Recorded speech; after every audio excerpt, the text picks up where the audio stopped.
ആരാധകരിൽ നിന്ന് അണികളായി ഇവർ വളർന്നത് ആരും അറിഞ്ഞില്ല. മെയ് 4-ന് ഫലം വരും വരെ.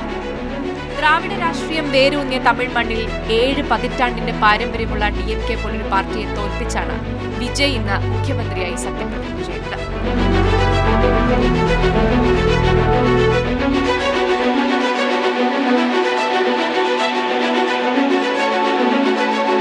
മുൻനിര മാധ്യമങ്ങൾക്ക് മുന്നിൽ വന്നില്ല.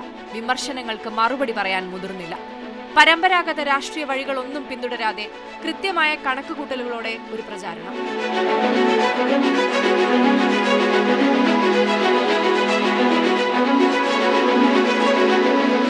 സ്വന്തം ആരാധകരുടെ കൂട്ടായ്മയായ വിജയ് മക്കൾ ഇയക്കത്തിലൂടെ കഴിഞ്ഞ 20 വർഷത്തിലേറെയായി വിജയ് തമിഴ് സമൂഹത്തിന് മുന്നിലുണ്ട്. പല സേവനങ്ങളുടെയും പല സന്നദ്ധ പ്രവർത്തനങ്ങളുടെയും രൂപത്തിൽ. 2024 ഫെബ്രുവരി 2-ന് വിജയ് തമിഴക വെற்றிക്കഴകം എന്ന പാർട്ടി പ്രഖ്യാപിച്ചു.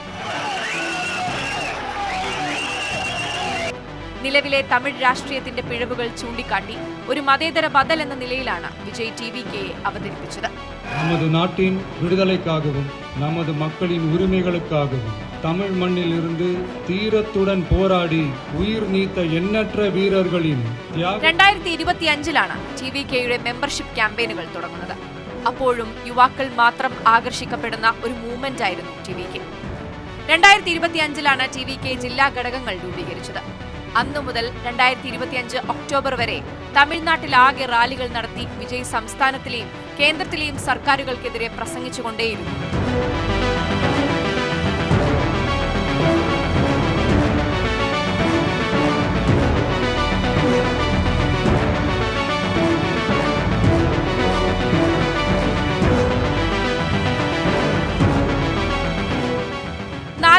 പേരുടെ മരണത്തിനിടയാക്കിയ കരൂർ ദുരന്തം സംഭവിക്കും വരെ റാലികൾ തുടർന്നു.